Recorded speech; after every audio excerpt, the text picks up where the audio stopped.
ओम शांति। आज का दिवस जो कि 3:30 मुहूर्त में से एक विशेष मुहूर्त अक्षय तृतीया। आज के दिवस पर किए गए कार्य का पुण्य अक्षय रूप में प्राप्त होता है। ऐसे अक्षय तृतीया की आप सभी को अनंत शुभकामनाएं। यह पर्व दिव्य, पुण्य और अनंत फलदायी है। इस दिवस पर किए गए कार्य की प्राप्ति या पुण्य कभी भी क्षय नहीं होता है या नष्ट नहीं होता है, कभी समाप्त नहीं होता है। इसीलिए इस दिवस को अक्षय प्राप्तियां कराने वाला अक्षय तृतीया कहा गया है। इस दिवस के साथ अनेक धार्मिक, आध्यात्मिक और पौराणिक कथाएं जुड़ी हुई है। हिंदू धर्म में आने वाले अनेक पर्व तिथियों के साथ जुड़े हुए हैं, मुहूर्त के साथ कार्य किए जाते हैं। किंतु अक्षय तृतीया के इस दिवस पर तिथि, मुहूर्त या पंचांग को देखा नहीं जाता है। ये पूरा ही दिवस अनंत लाभदायी और शुभदायी माना जाता है। इस दिवस के साथ जुड़ी पौराणिक कथा अगर याद आती है तो विशेष रूप से श्री कृष्ण के द्वारा द्रौपदी को अक्षय पात्र की प्राप्ति हुई थी। कहा जाता है वनवास काल में पांडवों को पेट भर भोजन प्राप्त होना भी मुश्किल था।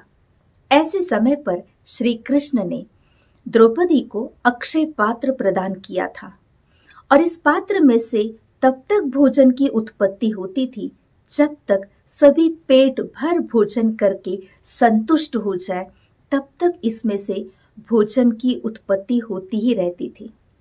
ऐसा सुंदर अक्षय पात्र द्रौपदी को प्राप्त हुआ था।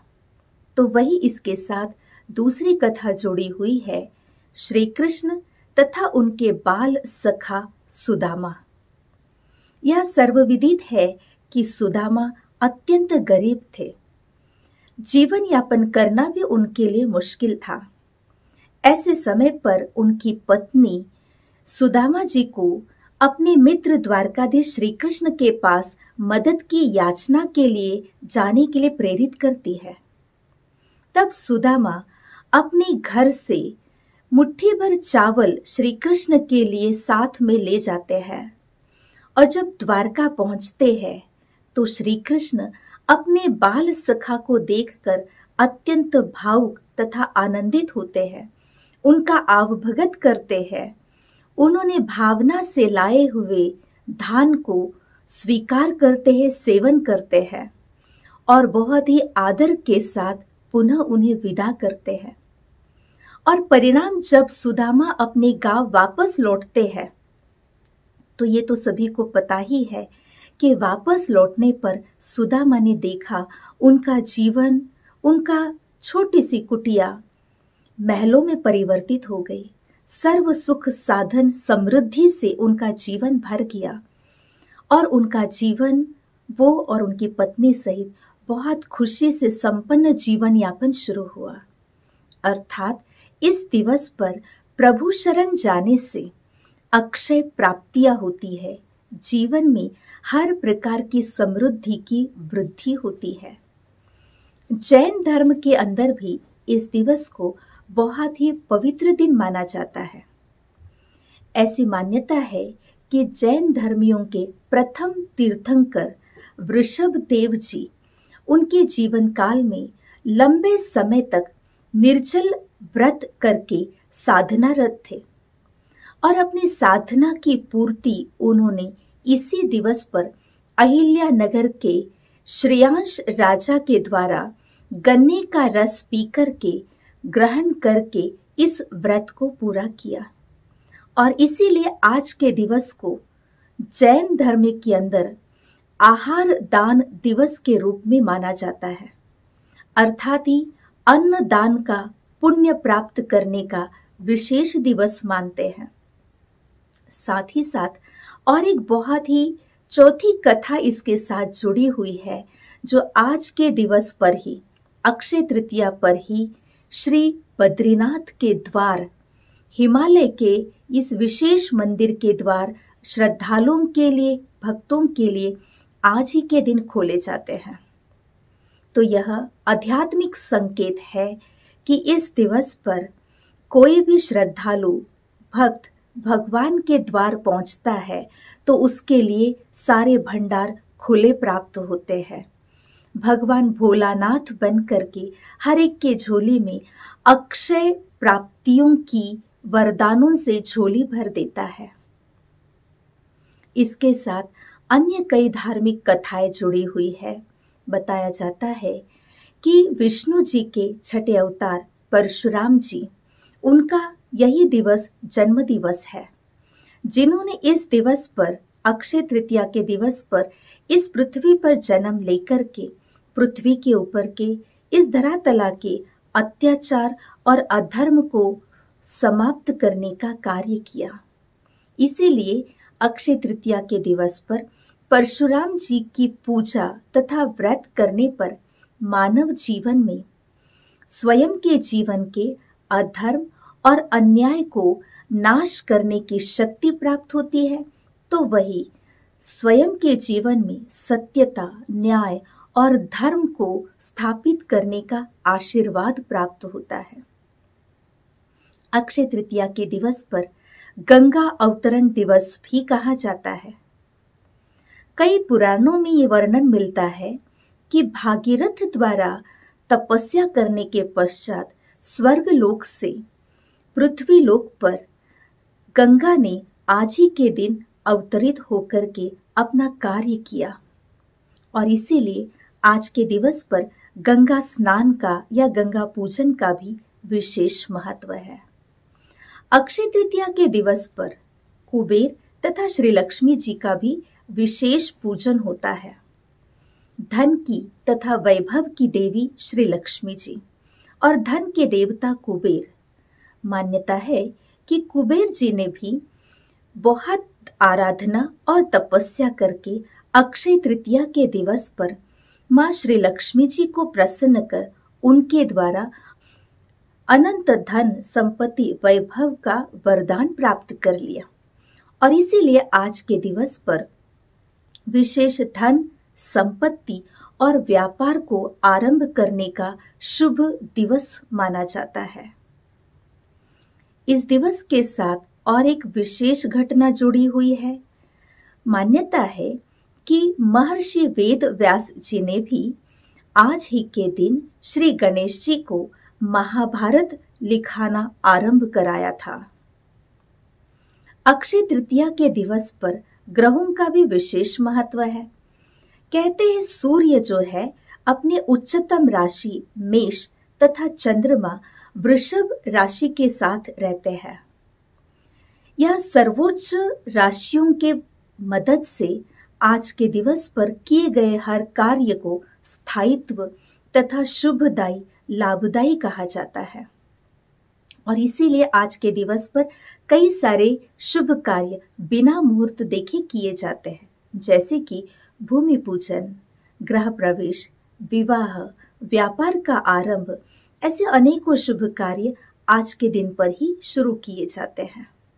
अक्षय तृतीया यह दिवस न केवल बाह्य रूपों से शुभ माना गया है, लेकिन आज का दिवस विशेष आंतरिक साधना, आंतरिक उन्नति के लिए भी, आध्यात्मिक उत्थान की आरंभ के लिए भी बहुत विशेष माना गया है।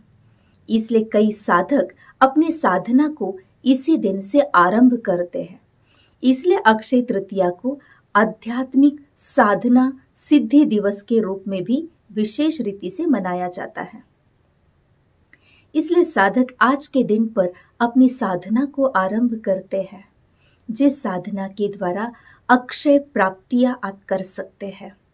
आज के दिवस पर जप, तप, मंत्र, ध्यान, व्रत, साधना किया जाता है, जिससे आप अपने जीवन में आंतरिक उन्नति, स्व अध्याय के द्वारा सहस्त्र गुना प्राप्ति कर सकते हैं और प्रभु आशीष, परमात्मा प्राप्ति, परमात्मा वरदानों से अपने जीवन की झोली भर सकते हैं। ऐसे दिवस पर अनेकों कथाएं जुड़ी हुई है। इन सभी का आध्यात्मिक भाव यही है कि अक्षय तृतीया, जो कि सभी मुहूर्त में से बहुत ही श्रेष्ठ और उच्चतम मुहूर्त है, जिस मुहूर्त पर आप अपने अक्षय स्वरूप को जानकर अपनी आध्यात्मिक जागृति कर सकते हैं। इस शरीर के अंदर जो आध्यात्मिक शक्ति विद्यमान है, आत्मा, जो कि अक्षय है और जो कि इस मस्तक के बीच विराजमान है, और इसीलिए मस्तक पर तिलक प्रदान कर अक्षदा लगाए जाते हैं। अक्षदा अर्थात चावल के दाने। ये अक्षदा का भाव भी अक्षय ही होता है। तो ये अक्षदा और ये आत्मस्मृति हमको अक्षय स्मृति दिलाती है, जो कि आत्मा कभी भी नाश नहीं होती है, जो अविनाशी है।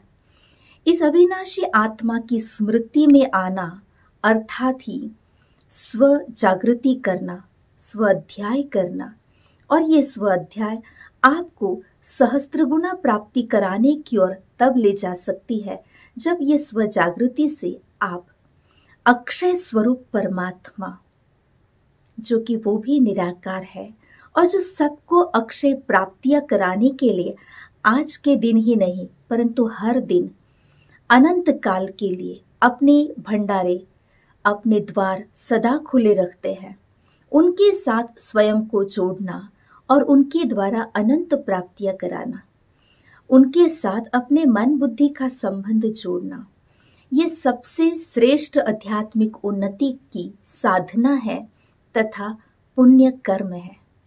अंतरात्मा को परमात्मा के साथ जोड़ना, जिससे मन के अंदर, आत्मा के अंदर धर्म, न्याय, साधना का भाव जागृत होता है और इसी से जीवन में सुख, शांति, आनंद की, समृद्धि की वृद्धि होती जाती है। तो ये सारी कथाएं, ये सारे पौराणिक बातें, आध्यात्मिक और धार्मिक बातें हमें यही प्रेरित करती है कि यह दिवस अपने आप में बहुत सर्वोत्तम है, सर्वश्रेष्ठ फल प्राप्ति कराने वाला है। तो आइए हम इन सारी घटनाओं को, इन सारी कथाओं को याद करते हुए अपने भीतर की आध्यात्मिक जागृति की साधना में जुट जाए और ये साधना आपको अक्षय प्राप्तियां कराएगा। क्यों? क्योंकि कहते हैं यह अक्षय तृतीया युग प्रारंभ का भी दिवस है। जैसे सतयुग का आरंभ दिवस, युग परिवर्तन का दिवस, तो सतयुगी आरंभ को हमें अनुभव करना है तो उसके लिए हमें अपने भीतर के सतयुगी संस्कारों को जगाने की आवश्यकता है। तभी ये युग परिवर्तन का रूप अक्षय तृतीया का दिवस ले सकेगा। तो आइए हम सभी मिलकर के आज के इस शुभ दिवस को, आज के इस लाभदायी दिवस को, आज के इस पुण्य को अक्षय बनाने वाले दिवस को, आज के इस साधना को सिद्धि प्राप्त कराने वाले सिद्धिदायिनी दिवस को सफल करने के लिए इन आध्यात्मिक भावों को जानते हुए स्व जागृति से स्वयं को अक्षय रूप परमात्मा से जोड़ करके जीवन को अक्षय प्राप्तियों से समृद्ध कर ले। इन शुभकामनाओं के साथ आप सभी को पुनः एक बार अक्षय तृतीया की इस शुभ मुहूर्त की ढेरों अनंत शुभकामनाएं। ओम शांति।